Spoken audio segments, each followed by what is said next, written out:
It's the most famous speech in college football history.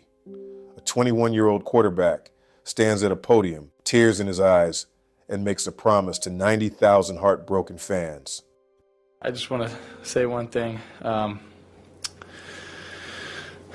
the fans and everybody in Gator Nation. I'm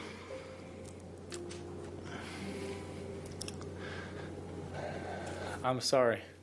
Extremely sorry. You know, we were hoping for an undefeated season. That was my goal. Something Florida's never done here. But I promise you one thing. A lot of good will come out of this. You have never seen any player in the entire country play as hard as I will play the rest of the season, and you never see someone push the rest of the team as hard as I will push everybody the rest of the season, and you never see a team play harder than we will the rest of this season. God bless. That speech is now engraved in bronze outside the stadium. But to understand why those words meant so much, why Tim Tebow became the most iconic player in Florida history, we need to go back to where it all started. Not in Gainesville, not even in America. We need to go to the Philippines. Bob and Pam Tebow were Baptist missionaries living in the Philippines. They'd already had 4 children, and Pam was pregnant with their 5th when something went terribly wrong. She developed a severe placental abruption, a life-threatening condition where the placenta separates from the uterine wall. Doctors told her the baby wouldn't survive. They recommended she terminate the pregnancy to save her own life. Pam refused. On August 14, 1987, Timothy Richard Tebow was born. Against every medical prediction, he survived. And from his very first breath, his parents believed their youngest son was meant for something special. The Tebows weren't in the Philippines for adventure. They were there to serve.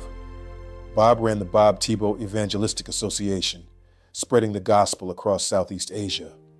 They also operated Uncle Dick's Home, an orphanage that would care for dozens of children over the years. Tim spent his earliest years surrounded by faith, service, and sacrifice. He watched his parents give everything they had to help others. He saw what it looked like to live for something bigger than yourself.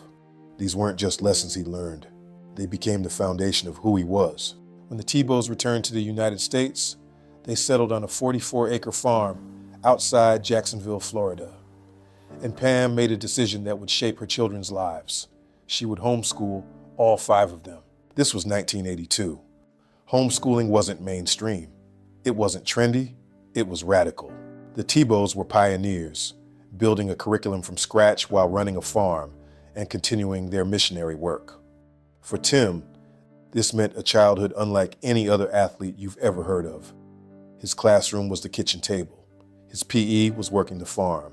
His social life was church, family, and the occasional neighborhood pickup game. But here's the thing. Tim Tebow was good at football, really good. By the time he was in middle school, it was obvious he had elite talent. The question was, how could a homeschooled kid ever play organized football? This is where the story takes an unusual turn. Florida had a law that allowed homeschooled students to participate in extracurricular activities at their local public high school. But their county didn't allow it. So the Tebows did something remarkable. They moved to St. Johns County, specifically so Tim could play football. Tim would play quarterback for Allen D. Nice High School. He would practice with the team. He would play in the games, but he never actually enrolled as a student. He remained homeschooled, showing up only for football. It was completely legal, and it was completely unprecedented. What Tim Tebow did at Nice High School was unlike anything Florida had ever seen. As a junior, he threw for over 3,000 yards and ran for nearly 1,000 more. As a senior, he was even better. He was named Florida's Player of the Year, and ESPN produced a documentary about him called The Chosen One. Think about that for a moment. A homeschooled kid who'd never set foot in a traditional classroom had become the most famous high school football player in America. Recruiters from every major program descended on Jacksonville. Alabama wanted him. LSU wanted him. Michigan wanted him. But there was only one school Tim Tebow was ever going to play for. His parents had met at the University of Florida. They'd fallen in love there. And when Urban Meyer arrived to rebuild the Gator football program, Tim knew where he belonged.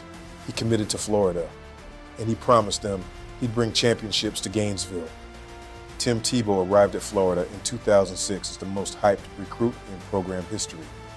But Urban Meyer had a senior quarterback, Chris Leak, Play fake. Leak. He'll tuck it and run. Touchdown. who was talented and experienced. Tebow would have to wait his turn, or would he? Meyer found a way to use both. Leak was the traditional passer. Tebow was the power runner, the goal line weapon, the change of pace that defenses couldn't prepare for. It was unconventional, but it worked. Against LSU, with Florida trailing, Tebow took a direct snap at the goal line and did something no one expected. He jumped and threw a touchdown pass. The jump pass became an instant legend, a play that would be replayed for decades. Florida finished that season undefeated and beat Ohio State in the BCS championship game. Tim Tebow had a national title ring before he'd even started a game. But 2006 was just the beginning. In 2007, Tim Tebow became Florida's starting quarterback. And he didn't just play well, he rewrote the record books. He threw for 32 touchdowns and ran for 23 more. 55 total touchdowns. No one had ever done that before. He was the first player in major college football history to both throw and rush for 20 touchdowns in the same season. But statistics only tell part of the story. What separated Tebow wasn't his arm or his legs. It was his leadership. Teammates would later say they'd never seen anyone work harder, prepare more thoroughly, or care more deeply about the people around him. On December 8, 2007, Tim Tebow won the Heisman Trophy. He was the first sophomore in history to win college football's highest individual honor. And he was the first homeschooled athlete ever nominated. That kid from the farm outside Jacksonville, the one who never went to a real school, the one who used a legal loophole just to play high school football, was now the best player in America.